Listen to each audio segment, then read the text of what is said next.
I like opera. I like blues. I like 1980s hair bands. So why in the world am I suddenly listening to hip-hop artist Dr. Dre? Well, actually I'm not to his music. What I'm listening to is a new service that he is backing called Beats Music, the latest in that horde of internet services that give you the ability to listen to your favorite tunes online. Beats Music just launched this week. I've been checking it out, and I gotta tell you, I'm pretty favorably impressed. There are a horde of online music streaming services out there. Probably the best known is Pandora. What makes Dr. Dre and his business allies think that they can still break into this very cluttered market?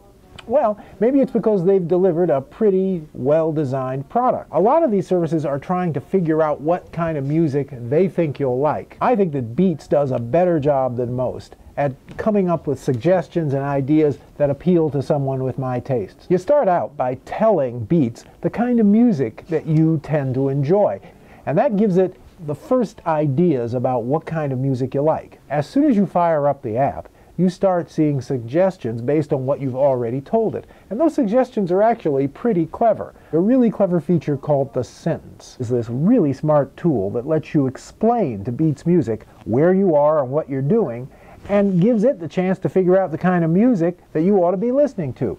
Notice the highlighted, colored phrases in this sentence. Let's change that.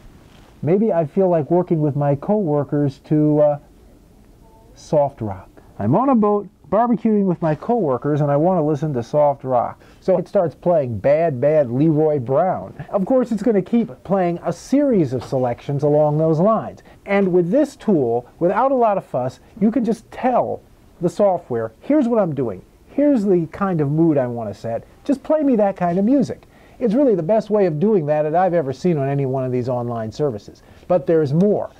As with other such online services, there are prepackaged playlists as well for working, exercising. They're very diverse, very deep, very rich. Does Beats Music have a fighting chance against so many well-established rivals?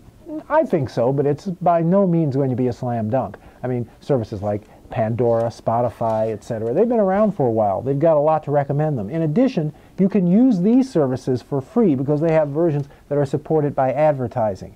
Beats Music, you have to pay. It's $9.99 a month. In terms of features, the quality of the app, the size of the library, Beats Music is highly competitive. It's a really good service. There's a red flag though. Beats Music launched on Tuesday, and this might be the reason, but for the first day or so, a lot of people have noticed very slow performance, and in some cases, I wasn't even able to log on to the service. That suggests either that they didn't have anywhere near enough computing capacity to handle demand, which might be a good thing, or that they didn't have enough computing capacity to handle demand, which is a bad thing. More and more people are moving away from the idea of buying recordings, whether a physical CD or even a download.